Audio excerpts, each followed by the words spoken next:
Hi, everyone. My name is Michael Melia. I'm a member of the Long Cope Firm faculty and also an associate program director here in the Osler Residency program, primarily around house staff faculty engagement and specifically around the leadership of a coaching program that I'm happy to now have an opportunity to talk with you about for a few minutes.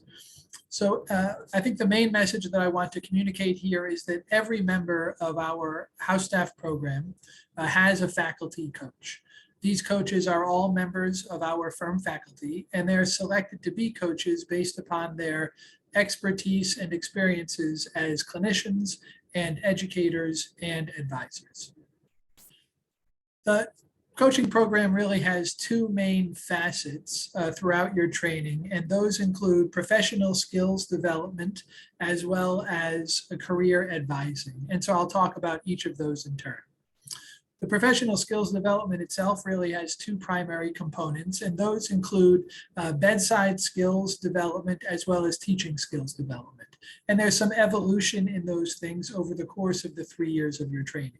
So during your intern year, your coach will come with you 3 times over the course of the year, sometimes in the outpatient arena and sometimes on the inpatient wards, to be with you from the beginning to the end of a clinical experience with a patient. So this will typically be a history and a physical examination, for example, where your coach will be present and simply be a fly on the wall to observe you engage in the history building, the physical examination performance, and finally the counseling that comes with an initial evaluation of a patient.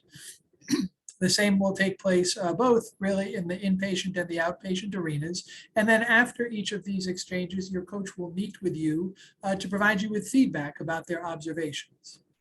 I think it's important to highlight here that the intent of these observations is intended to be entirely formative. So these observations don't become part of your sort of program file, if you will, or go on to other members of the program leadership. They're really entirely for your benefit and professional growth and development. And so that's where a feedback conversation with faculty can be particularly helpful, especially if you're able to identify in advance some things in which you'd like to have your coach pay particular attention to as you work with each patient.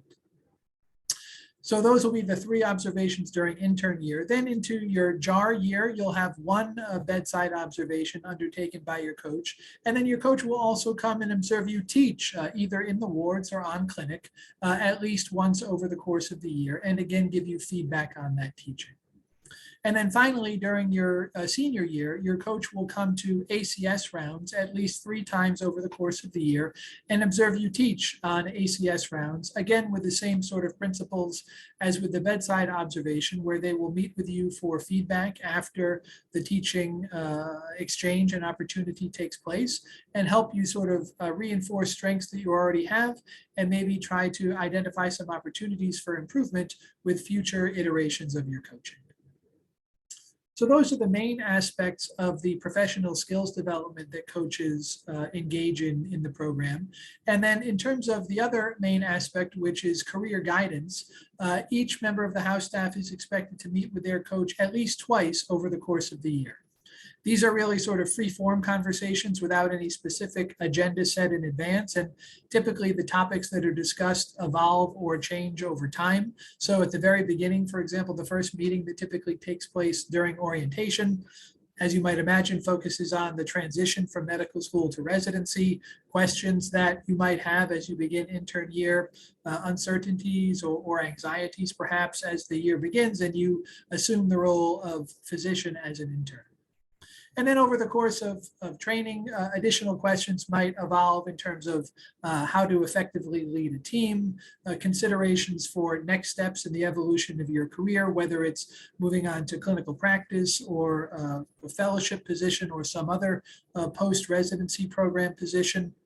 And similar questions that might come up over the course of the year. The coach is really, I like to think of as a safe haven, one of the many safe havens that exist within the program here for you to sort of reach out to and discuss different topics, seek guidance from someone who is sort of outside of your usual day-to-day purview within the residency program, and be someone whom you can trust and turn to for additional insights as your career evolves.